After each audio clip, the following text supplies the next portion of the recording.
ناظرین، جیسا کہ میں آپ کو بتا رہا تھا کہ آج ہمارے ساتھ اسٹوڈیو میں موجود ہیں آل نبی اولاد علی شہزادہ غوث الورا معروف عالم دین پیر سید زاہد محی الدین شاہ صاحب۔ آج ہم اعتکاف کے حوالہ سے قبلہ شاہ جی سے بات کریں گے۔ جیسا کہ آپ کو پتہ ہے کہ رمضان المبارک کا جو دوسرا عشرہ ہے وہ اپنے اختتامی مراحل میں ہے، اور آخری عشرے میں جو لوگ مرد و خواتین ہیں وہ زیادہ تعداد میں جو ہے وہ اعتکاف کرتے ہیں۔ تو قبلہ شاہ جی سے آج اعتکاف کے حوالہ سے بات کرتے ہیں۔ شاہ جی بتائیے گا کہ اعتکاف کیوں کیا جاتا ہے؟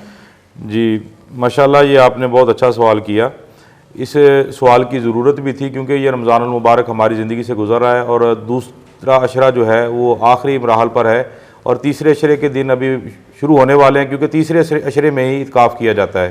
یہ بہت اچھا سوال ہے کہ آپ نے یہ کیا، اور ناظرین کو اعتکاف پر بیٹھنے سے پہلے معلومات مل جائیں گی۔ اور اعتکاف، جیسے آپ نے پوچھا کہ اعتکاف کیوں کیا جاتا ہے، اعتکاف اس لیے کیا جاتا ہے کہ رسول اللہ کی حدیث کے مطابق یہ آخری عشرے کے اندر وہ قدر والی جو رات، جس کے متعلق میرے آقا نے فرمایا کہ وہ اس رات کو تاک راتوں میں تلاش کرو، یہ رسول اللہ کی حدیث کے مطابق آخری عشرے میں ہی یہ تاک رات آتی ہے، جسے 27ویں رات لوگ کہتے ہیں۔ اور یہ وہ رات ہے جس رات کو اللہ تعالیٰ نے اپنے قرآن مجید فرقان حمید کو مکمل اپنے پیارے حبیب صلی اللہ علیہ وسلم پر مکمل کر دیا۔ اور یہ آخری عشرہ میں جو اعتکاف کیا جاتا ہے اس لیے کیا جاتا ہے کہ رسول اللہ اپنی زندگی میں اس عشرے میں لازمی، یعنی کہ آخری 10 دن جو ہوتے تھے اللہ کی بارگاہ میں اعتکاف کرتے تھے، اور اعتکاف میں بیٹھ کر رسول اللہ صلی اللہ علیہ وسلم اللہ کی عبادت کیا کرتے تھے اور اللہ تبارک و تعالیٰ کو راضی کرتے تھے۔ اور جیسے رسول اللہ کی حدیث مبارکہ ہے نا، رسول اللہ نے فرمایا کہ جو بندہ اعتکاف کرتا ہے رمضان المبارک کے آخری 10 دنوں کے اندر جو اعتکاف کیا جاتا ہے، اعتکاف میں اللہ تعالیٰ بندے کو انعام یہ دیتا ہے کہ 2 مقبول حج اور 2 عمرے کا ثواب جو اللہ تبارک و تعالیٰ بندے کے نامہ اعمال میں لکھ دیتا ہے۔ سبحان اللہ۔ دیکھیں شاہ جی، سرکار کی کمال لاجپالی دیکھیے کہ اپنی امت کے لیے سرکار نے کیسے انعامات رکھے ہیں۔ اچھا شاہ جی، جیسا کہ مطلب عبادت کی جو اقسام ہوتی ہیں، مطلب نفلی عبادت ہوتی ہے، فرضی عبادت ہوتی ہے، اسی طرح اعتکاف کی بھی کوئی اقسام ہے؟ جی، اسی طرح اعتکاف کی بھی 3 اقسام ہیں۔ ایک اعتکاف کی اقسام ہے سنت، اور دوسری ہے نفل، اور تیسری ہے واجب۔ واجب اعتکاف اسے کہا جاتا ہے اگر بندہ کوئی منت مان لے کہ میں نے یہ اعتکاف کرنا ہے کہ میرا فلاں دوست احباب، میرا فلاں کام ہو جائے، یا میرا دوست احباب بیمار ہے، یا کسی کے ساتھ کوئی کام ہے، تو کسی کو بھی کوئی مسئلہ ہے، تو وہ بندہ جب منت مانتا ہے، جب اس کی منت پوری ہو جاتی ہے، پھر جو اعتکاف کیا جاتا ہے اسے واجب کہا جاتا ہے۔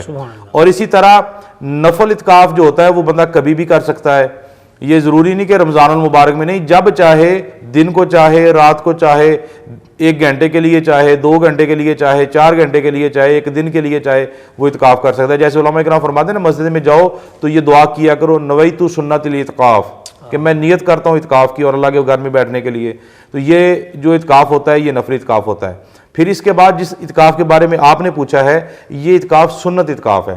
یہ رمضان المبارک کے آخری 10 دنوں میں اعتکاف کیا جاتا ہے، کیونکہ اس اعتکاف کو میرے آقا علیہ الصلوۃ والسلام نے پابندی سے کیا اور زندگی میں کیا، لیکن 1-2 وہ جنگات، غزوات کے کوئی معاملات تھے جس پر آقا علیہ الصلوۃ والسلام واپس آئے، تو دن گزر گئے تو سرکار نے نہیں اعتکاف کیا تھا، لیکن آقا علیہ الصلوۃ والسلام نے اپنی زندگی میں یہ 10 دنوں کا اعتکاف جو ہے وہ آپ نے کیا ہے، رمضان المبارک کے آخری عشرے کا۔ سبحان اللہ۔ ناظرین، قبلہ پیر سید زاہد محی الدین شاہ صاحب سے گفتگو کا یہ جو سلسلہ ہے وہ جاری رہے گا، لیکن یہاں پر وقت ہوا چاہتا ہے ایک چھوٹے سے بریک کا، ہمارے ساتھ رہیے گا۔ میرا پارلر میرے پاس، golden pearl whitening urgent facial, love your skin. تمہارے کندھوں پہ مطلب ڈینڈرف واپس؟ کل ہی تو شیمپو کیا تھا۔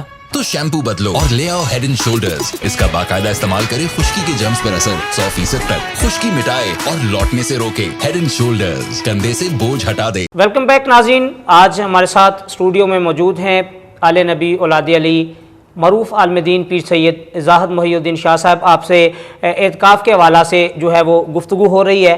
اچھا قبلہ شاہ جی، بتائیے گا کہ جیسا کہ آپ نے گزشتہ پروگرام میں بتایا تھا کہ رمضان المبارک میں درود پاک جو ہے وہ کثرت سے پڑھنا چاہیے، اسی طرح سر آپ بتائیے گا کہ اعتکاف میں کون کون سی جو عبادت ہیں وہ کرنی چاہیے؟ رمضان المبارک کا جو اعتکاف ہم کرتے ہیں، ان میں جو عبادات ہیں وہ سب سے پہلی عبادت یہ ہے کہ 5 وقت کی نماز جو ہے وہ ہمیں با جماعت مردوں کو پڑھنی ہوگی۔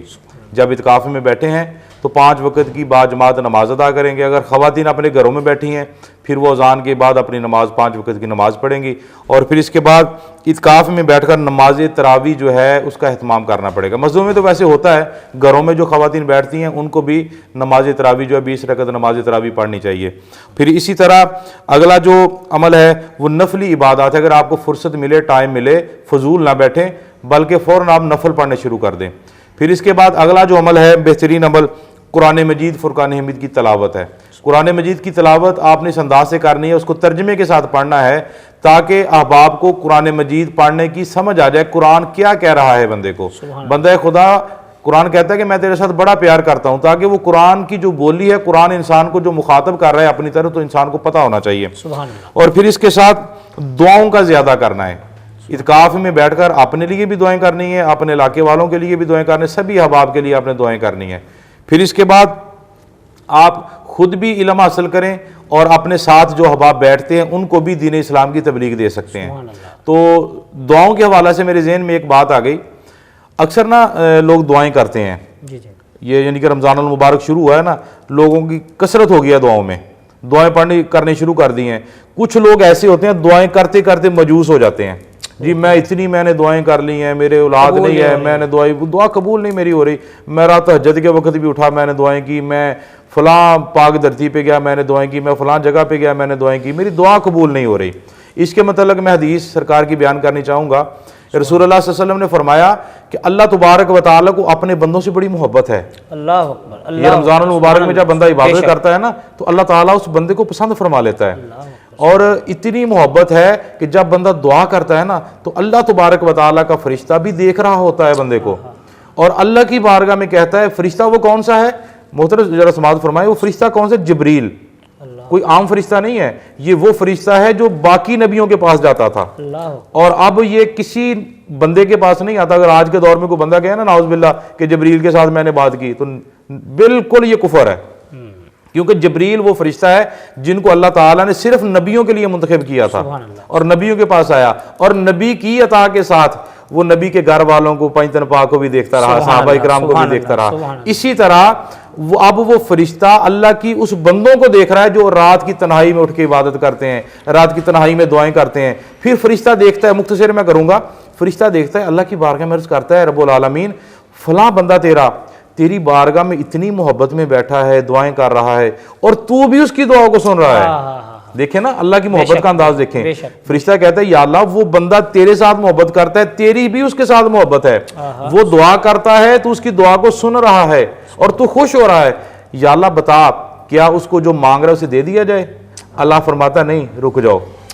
فرشتہ کہتا ہے یا اللہ وہ کتنے دنوں سے رو رہا ہے, لوگ اسے طرح طرح کے تانے دے رہے ہیں کہ تو کہتا ہے میں خدا سے محبت کرتا ہوں, خدا میرے ساتھ محبت کر رہا ہے, تیری دعا تو قبول نہیں ہو رہی, اب کیا معاملہ ہے؟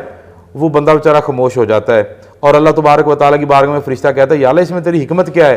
اللہ فرماتا ہے میرے فرشتے, میرے ملائکہ سن, وہ میرا بندہ جب میرے لیے میری بارگاہ میں دعا کرتا ہے نا, اس کا دعا کرنا, اس کا بار بار میری طرف توجہ کرنا, میں خدا کو بڑا پسند آ گیا ہے. میں اس کی آواز سنتا ہوں تو میں خوش ہو جاتا ہوں, میں چاہتا یہ ہوں وہ مجھ سے بار بار مانگتا رہے, میں خدا اس کی آواز کو سنتا رہوں.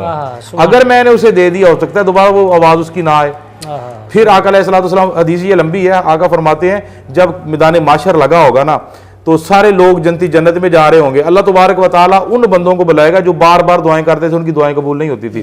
اللہ تبارک و تعالیٰ ان کی ایک ایک دعا ان کو یاد کروائے گا. اللہ فرمائے گا میرے بندے تو نے فلاں ٹائم میرے لیے میری بارگاہ میں یہ دعا کی تھی. بندہ کہے گا جی رب العالمین میں نے کی تھی, فلاں یہ دعا کی تھی, یہ دعا کی. ایک ایک دعا کے بارے میں اللہ تبارک و تعالیٰ بندے سے پوچھے گا. آگے والی بات یہ ہے کہ جب یہ ساری دعاؤں کے بارے میں بندے سے پوچھا جائے گا نا تو بندہ کہے گا جی بالکل رب العالمین میں نے یہ دعا کی تھی. اللہ فرمائے گا فرشتے, بندہ خدا وہ سامنے دیکھ. اب وہ بندہ دیکھے گا, اسے ایک بہت پیارا مقام اسے حاصل ہو جائے گا. اللہ فرمائے گا یہ تیرا مقام ہے. پھر اللہ فرمائے گا اس کے آگے دیکھ, پھر اس کے آگے دیکھ, پھر اس کے آگے. جب ایک ایک مقام اسے نظر آ جائے گا نا تو اللہ فرمائے گا اے میرے بندے وہ جو تو نے دنیا میں دعائیں کی تھی, جو تیری دعا نہیں پوری ہوئی تھی, اس دعا کے بدلے میں نے یہ تیرا ایک ایک درجہ بلند کر دیا, یہ میں نے تیرے لیے درجے تیار کر کے رکھے ہیں, یہ تیرا مقام ہے. اب وہ بندہ کہے گا یا اللہ کاش دنیا میں میری فلاں دعا پوری نہ ہوئی ہوتی, کاش میری فلاں پوری نہ ہوئی ہوتی, تو یہاں پر مجھے یہ مقام حاصل ہو جاتا ہے۔ سبحان اللہ سبحان اللہ۔ اچھا قبلہ شاہ جی، کمال گفتگو آپ فرما رہے ہیں، اللہ پاک آپ کے علم میں، آپ کی عمر میں مزید برکتیں وسعت عطا فرمائے۔ اچھا شاہ جی، اعتکاف میں کن کن چیزوں کی ضرورت ہوتی ہے؟ اعتکاف میں بیٹھنے کے لیے سب سے پہلے انسان کو نیت کرنا ہوگی، اجازت لینا ہوگی۔ اگر مرد ہے تو اپنی بیوی سے، اگر شادی شدہ ہے تو بیوی سے بات چیت کرے گا، اسے راضی کر کے پھر اعتکاف میں جائے گا۔ اگر عورت ہے اپنے شوہر سے اجازت لے گی، اگر شوہر اسے اجازت نہیں دے گا تو اعتکاف میں نہیں بیٹھ سکتی۔ اگر یہ مسئلہ ایک ضروری ہے، اگر مرد نے اجازت دے دی عورت کو بیٹھنے کی، پھر تھوڑی دیر کے بعد یا کچھ دنوں کے بعد آپس میں ان میں جھگڑا ہو گیا، تو کسی بات پر جھگڑا ہو گیا، شوہر غصے میں آ کے کہہ دے کہ میں تجھے اعتکاف میں بیٹھنے کی اجازت نہیں دیتا، اگر اس مسئلے کے اندر، اس لڑائی کے اندر شرعی عذر ہے تو پھر عورت اعتکاف میں نہیں بیٹھ سکتی۔ اگر شرعی عذر نہیں ہے تو پھر مرد جو مرضی کہہ دے، پھر عورت اعتکاف میں بیٹھ سکتی ہے اگر شادی شدہ ہے۔ اگر شادی شدہ کنواری لڑکی جو ہے، اس کے لیے عمر کی بھی حد ہے، لڑکی جو ہے وہ 9 سال سے اوپر ہو، مرد جو ہے یعنی کہ بچہ جو ہے وہ 7 سال سے اوپر ہو، اعتکاف میں بیٹھ سکتا ہے۔ اور اس کے ساتھ شرط یہ ہے کہ اعتکاف میں بیٹھنے کے لیے عقل مند کا ہونا ضروری ہے، نماز پڑھنا ضروری ہے، روزے رکھنا ضروری ہے، اور اعتکاف میں جن جن چیزوں کی ضرورت ہے وہ قرآن مجید اپنے ساتھ لے کر جانا ہے، اپنے پہننے والے کپڑے ساتھ لے کر جانے ہیں، جسم کا پاک صاف ہونا ضروری ہے، اور روزے دار ہونا ضروری ہے، نماز تراویح ادا کرتا ہو، روزہ رکھتا ہو، اللہ تبارک و تعالیٰ کے دین پر عمل کرتا ہے، رسول اللہ کا غلام ہو، مسلمان ہو۔ سبحان اللہ۔ اچھا شاہ جی، ایک اور چیز دیکھنے میں آتی ہے کہ کچھ شناخوان حضرات جب وہ اعتکاف کرتے ہیں تو میں نے دیکھا ہے کہ وہ دوران اعتکاف جو ہے وہ لاؤڈ سپیکر آن کر کے جو ہے وہ سرکار کی بارگاہ میں ہدیہ عقیدت پیش کرتے ہیں، نعت شریف پڑھتے ہیں، تو کیا دوران اعتکاف جو ہے وہ لاؤڈ سپیکر میں نعت شریف پڑھ سکتا ہے بندہ؟ جی، میں ناظرین کو یہ مختصر سا جواب دینا چاہوں گا کہ جب اعتکاف میں بندہ بیٹھتا ہے تو اس کا مطلب یہ ہوتا ہے کہ دنیا سے اس کا رابطہ کٹ گیا۔ اب وہ اپنا چہرہ نہیں کسی کو دکھا سکتا، تو آواز کا یعنی کہ جب کسی کے سوال کا جواب نہیں دے سکتا، کسی فیصلے میں نہیں جا سکتا، کسی طرح کی ایسی بات جو لوگوں تک پہنچے وہ نہیں کر سکتا۔ اگر اعتکاف میں بندہ بیٹھا، ایک صحابی کا واقعہ ہے میرے ذہن میں کہ وہ اپنے علاقے میں بیٹھا تھا، تو کچھ دن اذان مسجد میں نہ ہوئی تو ایک صحابی سرکار کی بارگاہ میں آ گیا، عرض کی یا رسول اللہ کہ مسجد میں اذان نہیں ہو رہی، مسجد میں کوئی نہیں ہے؟ آقا نے پوچھا، اس نے کہا جی ایک بندہ اعتکاف میں بیٹھا ہے، اس کے پاس سرکار نے پیغام بھیجا، اس نے کہا جی میں اعتکاف میں بیٹھا ہوں۔ تو جب سرکار کی بارگاہ میں پیغام آیا تو رسول اللہ صلی اللہ علیہ وسلم نے اس کے پیغام کو سنا، اور سرکار نے یہ نہیں کہا کہ اسے کہو کہ روزانہ اذان دیا کرے، بلکہ سرکار نے اس کے لیے بخشش کی، مغفرت کی دعا کی۔ سبحان اللہ۔ اگر ایک صحابی کو اس اذان دینے کی اجازت نہ ملی، آج کے دور میں بندہ اپنی آواز کی نمائش کرے اسپیکروں میں، اگر نعت پڑھنی ہے وہ علیحدہ بیٹھ کے بھی پڑھ سکتا ہے۔ اعتکاف میں عبادت ہی تو کرنی ہے نا، وہ علیحدگی میں بیٹھ کے کر لے، حدیث پڑھ لے، قرآن کی تلاوت کر لے، نعتیں پڑھ لے، جو بھی پڑھنا ہے وہ علیحدہ بیٹھ کے بھی پڑھ سکتا ہے۔ اچھا شاہ جی، مطلب جیسے کہ روزے میں ہے کہ روزہ ایسی چیزیں کرنے سے یا ایسے عمل کرنے سے، مطلب جیسے جھوٹ بولنے سے آپ نے فرمایا تھا، سرکار کی حدیث ہے، تو اعتکاف کن چیزوں سے ٹوٹتا ہے؟ ہاں، اعتکاف بھی ٹوٹ جاتا ہے۔ یہ جن چیزوں سے ٹوٹتا ہے وہ سماعت فرمائیں۔ سب سے پہلے خواتین کے لیے یہ سوال بڑا اہم ہے۔ جو خواتین گھر میں اعتکاف کرتی ہیں، پھر اعتکاف کرنے کے بعد اپنا گھر کا کام کاج نہیں چھوڑتی، ان کا اعتکاف ٹوٹ جاتا ہے۔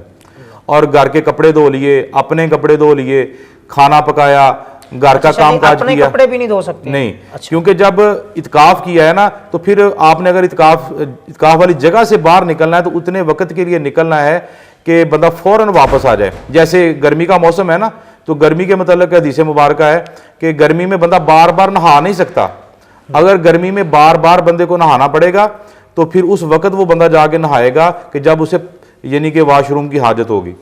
اتنی دیر میں وہ اپنے جسم کو ٹھنڈا کر سکتا ہے جتنی دیر میں بندہ وضو کر لیتا ہے، تو پھر کپڑے دھونے میں تو زیادہ ٹائم لگ جائے گا۔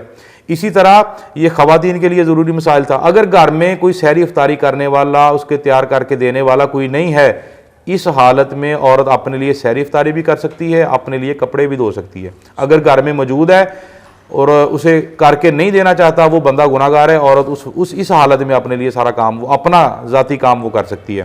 اسی طرح اعتکاف جو ٹوٹتا ہے مرد حضرات کے لیے بھی، عورت حضرات کے لیے بھی، وہ دکھاوا ہے کہ میں اعتکاف کروں گا، لوگ میری تعریفیں کریں گے، اس میں اگر دکھاوا آ جائے گا تو اعتکاف ٹوٹ جائے گا۔ اسی طرح اعتکاف کی جگہ کو چھوڑ کر دوسری جگہ پہ چلے جانا، جیسے لوگ مسجدوں میں اعتکاف کرتے ہیں، اعتکاف کرنے کے بعد اپنے گھر کے کام کاج بھی کر لیتے ہیں، شادی میں بھی چلے جاتے ہیں، منگنیاں میں بھی چلے جاتے ہیں، دیگر معاملات کرنے کے بعد پھر وہ اپنے اعتکاف والی جگہ پہ پھر آ جاتے ہیں۔ ایسی حالت میں بھی اعتکاف ٹوٹ جائے گا۔ اور پھر ایسا بندہ جو